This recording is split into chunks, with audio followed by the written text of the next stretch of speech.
ଆଜିର ଅନୁଚିନ୍ତା ସଫଳତା ତୁମର କଠିନ ପରିଶ୍ରମର ମିଠା ଫଳ ଛଡ଼ା ଆଉ କିଛି ନୁହେଁ।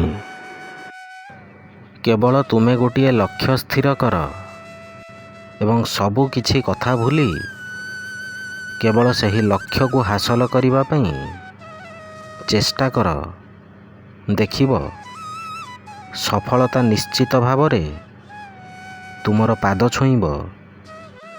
ଏକ ମନ୍ଦିରର ଦ୍ୱାରରେ ସୁନ୍ଦର ଲେଖାଯାଇଥିଲା ଯେ ତୁମର ଜୋତା ଓ ଚପଲ ସହିତ ତୁମର ଭୁଲ ଚିନ୍ତାଧାରା, ଗର୍ବ, ମିଥ୍ୟା ଓ ଅହଙ୍କାରକୁ ମଧ୍ୟ ବାହାରେ ରଖି ଆସ।